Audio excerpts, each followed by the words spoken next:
Good afternoon. बसा खाली. जेवण आज आपल्याला सगळ्यांना विज्ञान विषयाविषयी माहिती अभ्यासायची आहे. आता ज्या ज्या गोष्टी तुम्हाला इथे दाखवल्या जातील, ज्या ज्या गोष्टी सांगितल्या जातील, त्यातून तुम्ही काय करायचे आहे, काळजीपूर्वक त्याचं निरीक्षण करायचं आणि त्याच्यावर आधारित जे प्रश्न तुम्हाला विचारले जातील त्या प्रश्नांची उत्तरं तुम्हाला त्या ठिकाणी द्यायची आहेत.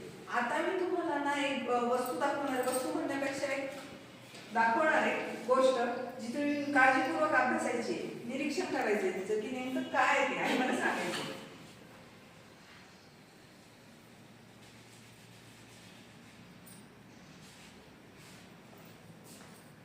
दिसतंय हे सगळ्यांना? बिना प्रश्न विचारल्याचं उत्तर देऊ नका. ज्याला कोणाला प्रश्न विचारला जाईल त्यांनी काय करायचंय, हात वरती करायचा आहे. ज्याला उत्तर विचारलं जाईल त्यांनीच उत्तर द्यायचं. आलं लक्षात? हे काय मग हात वरती करा. ज्याला कोणाला माहिती असेल त्याने हात वरती करायचा आहे. चला चला, कोणालाच माहित नाही काय आहे? हा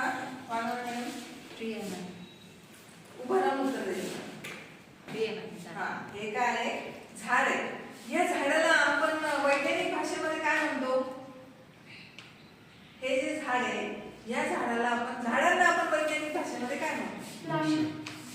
उभं खाली बसून उत्तर द्यायचं नाही. ज्याला उत्तर येत असेल त्याने हात वरती करायचं आणि मग उत्तर द्यायचं. प्लांट म्हणतो, वनस्पती म्हणतो. बरोबर. मग आज आपल्याला काय कोणता चॅप्टर अभ्यासायचा आहे? वनस्पतींची रचना व कार्य हा पाठ्यघटक आपल्याला अभ्यासायचा आहे. सगळ्यांनी तुमच्या वया उभरायच्या आहेत आणि पाठाचं शीर्षक वयामध्ये लिहून घ्यायचे.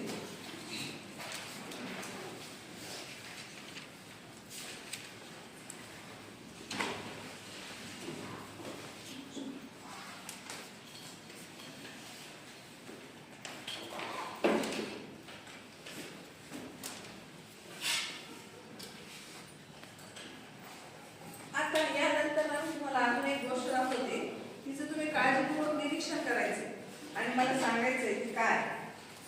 कोण येतं समोर? चला पुढे.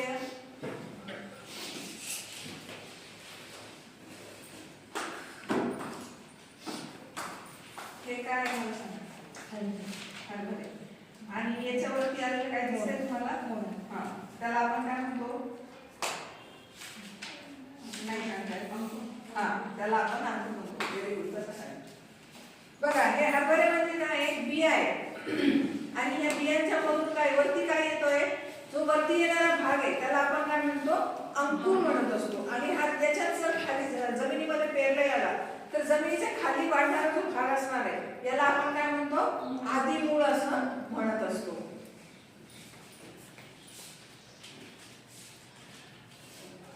बघा, जमिनीचा वर येणारा जो भाग आहे त्याला अंकुर म्हणतो आणि जमिनीच्या खाली येणाऱ्या भागाला आपण काय म्हणत असतो?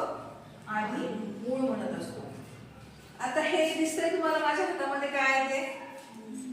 या वनस्पतीचा हा जो खालचा अवयव आहे या खालच्या अवयवाला आपण काय म्हणतो? ज्याला येत असेल त्याने फक्त हात वरती करायचा. हा सांगा मॅडम. मूळ म्हणतो. बरोबर.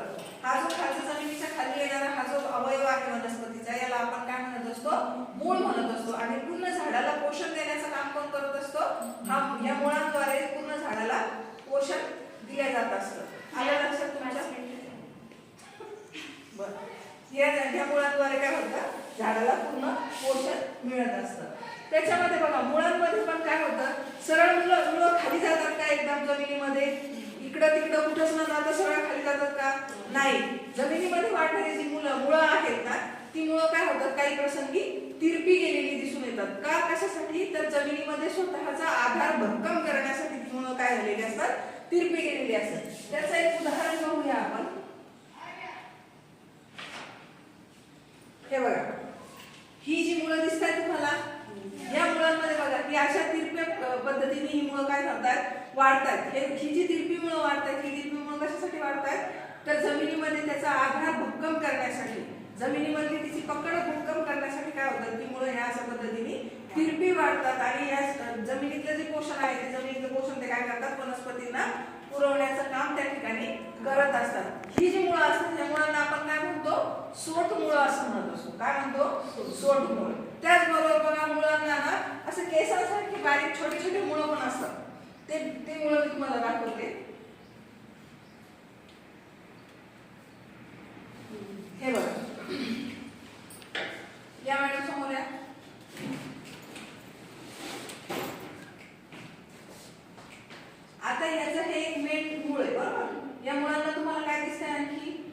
आणखी बारीक बारीक बारीक मुळं आलेली बघा.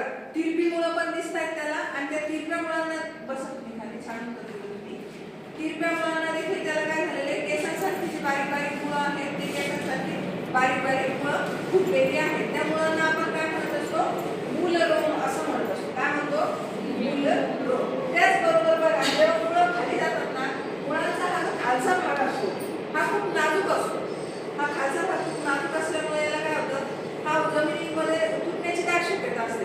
त्याच्यामुळे याला इथे एक आवरण असतं. त्या आवरणाला आपण काय म्हणत असतो मूलटोपी असं म्हणत असतो. ती मूलटोपी काय करत असते ते जे वाढणारी मुळं आहेत त्या मुळांना प्रोटेक्शन देण्याचं काम ते काय करत असतं त्या ठिकाणी करत असतं. अशा पद्धतीने आज आपण सोटमूळ वनस्पतीची रचना व कार्य या अंतर्गत सोटमूळ हा पाठ्यघटक अभ्यासलेला आहे.